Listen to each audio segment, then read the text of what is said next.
क्या कभी आपने नोटिस किया है कि सब लोग सो चुके हैं, बस एक ही चीज़ जागी है, वो है आप और आपका दिमाग। आप और आपका दिमाग तो एक ही चीज़ हो गया ना। आपके दिमाग में बार बार एक ही थॉट रिपीट हो रहा है। और सबसे अजीब बात यह है कि दिन में जो प्रॉब्लम बहुत छोटी सी लगती है, रात में वो एवरेस्ट इतनी बड़ी लगने लगती है। आखिर ऐसा क्यों होता है? क्या हम वीक हैं या हमारे ब्रेन में कुछ और ही चल रहा होता है? आइए, आज मैं आपको आपके ब्रेन के अंदर लेके जाऊंगी और आप जानेंगे कि इसके पीछे क्या सही कारण है। पहले आज मैं आपको एक किस्सा सुनाना चाहती हूँ। प्रिया नाम की एक 25 साल की लड़की है जो कि सॉफ्टवेयर इंजीनियर है। फ्राइडे शाम को उसके मैनेजर ने उसको एक मैसेज भेजा कि मंडे मॉर्निंग में मेरे कैबिन में आके मुझसे मिलना। अब बस इस मैसेज से प्रिया की सोच दौड़ने लग गई। सोचने लगी, भाई क्यों मैनेजर ने ये मैसेज मुझे पर्सनली डाला? क्या हो गया? क्या मेरा प्रमोशन कैंसिल हो गया है या मैंने कुछ गलत किया है या क्या रीज़न है? तो वीकेंड तो प्रिया का एकदम ही बेकार हो गया। ना उसने मूवी एंजॉय की, ना उसने फैमिली टाइम एंजॉय किया, ना वो रात को ठीक से सो पाई। इनफैक्ट रात में तो उसने अपने दिमाग में रेजिग्नेशन लेटर भी टाइप कर लिया और ये भी सोच लिया कि क्या होने वाला है और वो कैसे जवाब देगी उसके सर को, क्या गलती के लिए कैसे माफ़ी मांगेगी। मंडे मॉर्निंग जब वो जाती है ना ऑफिस में, उसका बॉस उसे कहता है, कॉन्ग्रेचुलेशंस प्रिया, आप अभी ये नए प्रोजेक्ट के हेड बन चुके हो। तो देखा, मतलब जो समस्या है भी नहीं, हम उसके बारे में सोच सोच के अपनी नींद खराब कर देते हैं और बिन मतलब का स्ट्रेस ले लेते हैं।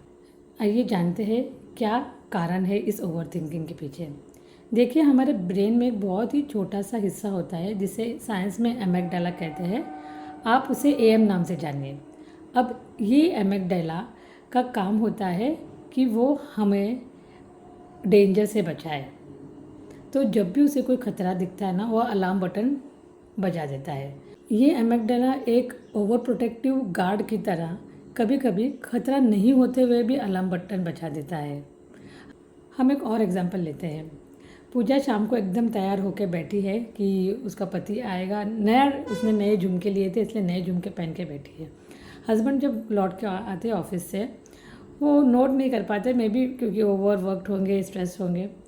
बेड पे सोते समय भी पूजा दिखाना चाहती है कि देखिए नए झुमके, लेकिन वो कहते हैं कि वो कुछ बोलना भी चाहती है कि आज नहीं कल बात करते हैं। तो ये आज नहीं कल बात करते हैं।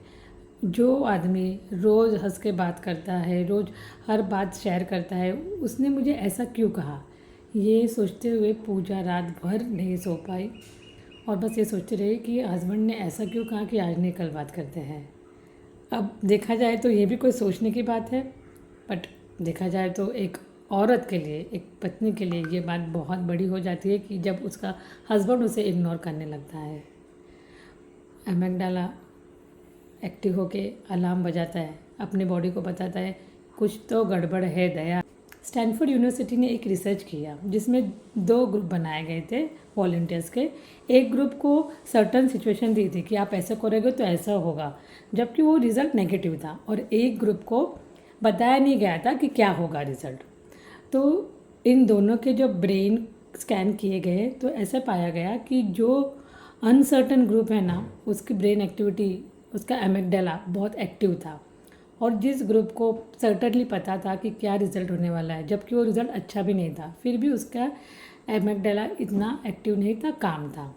तो रिसर्च ने ये प्रूव किया है कि हमारे ब्रेन को अनसर्टनटी बिल्कुल। हमारे ब्रेन का और एक इम्पॉर्टेंट हिस्सा है प्री फ्रंटल कॉर्टेक्स। ये हमारे ब्रेन का सीईओ है।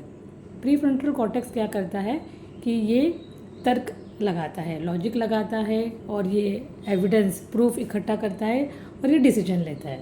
लेकिन जब हम स्ट्रेस होते हैं तो हमारा एमिगडाला इतने ज़ोर से, लाउड नॉइस इतना होता है एमिगडाला का ना, कि बेचारे सीईओ की आवाज़ दब जाती है। इसलिए आपने देखा होगा कि बहुत बार जब हम स्ट्रेस होते हैं तब हम लॉजिकल डिसीजंस नहीं लेते, हम इमोशनल डिसीजन लेते हैं, राइट। चलो, मैं चाहती हूँ कि मैं आपके साथ एक एक्सपेरिमेंट करूँ। मैं चाहती हूँ कि आप अपनी आंखें बंद करो और सोचिए कि लास्ट टाइम कब आप रात भर कुछ सोच रहे थे, या कब लास्ट टाइम आपने ओवर थिंक किया। सोचिए सोचिए। और रात भर आपने ओवर थिंक किया और सुबह उठ के क्या हुआ, जिस टॉपिक के लिए आप सोच रहे थे या जिस टॉपिक पे आप बहुत सारा अपना एनर्जी यूज़ कर रहे थे, वो टॉपिक सुबह उठ के आपने देखा तो ऐसा कुछ भी नहीं था जो आपने सोचा, राइट। बहुत बार ऐसे होता है कि हम सोचते हैं कुछ, हम तर्क लगाते हैं, हम एज्यूम करते हैं कि ऐसा होगा ऐसा होगा, लेकिन सुबह उठ के हम जब देखते हैं या थोड़ा टाइम के बाद हम जानते हैं कि जो जो हमने सोचा ना, या सोचने में हमने जो अपनी एनर्जी वेस्ट की, उसका कुछ मतलब ही नहीं था। ऐसे आपके साथ हुआ है? प्रसिद्ध न्यूरोसाइंटिस्ट डॉक्टर मैथ्यू लिबरमैन ने एक्सपेरिमेंट किया और उन्होंने एक इंटरेस्टिंग फैक्ट ये जाना कि जब लोग अपनी फीलिंग को नाम देते हैं कि मैं एंग्शियस हूँ, मैं डर रहा हूँ, तब उन्होंने देखा कि ब्रेन स्कैन में एमिगडाला की एक्टिविटी कम दिखाई देने लग गई और हमारा जो सीईओ है ना, प्री फ्रंटल कॉर्टेक्स, वो एक्टिव होने लगा। इसलिए जब भी आप अपने ब्रेन को कहते हैं ना कि मैं ओवर थिंक कर रही हूँ, तो आप सिर्फ बोल नहीं रहे हो, आप अपने ब्रेन को रेगुलेट करना शुरू कर रहे हो, अपने ब्रेन को कंट्रोल करना शुरू कर रहे हो। एक कॉलेज स्टूडेंट मेरे पास आया था। उसने मुझे कहा कि उसे ऐसे लगता है कि वो बहुत वीक है और एग्ज़ाम से पहले, खासकर वो एग्ज़ाम से पहले बहुत ओवर थिंक करता है।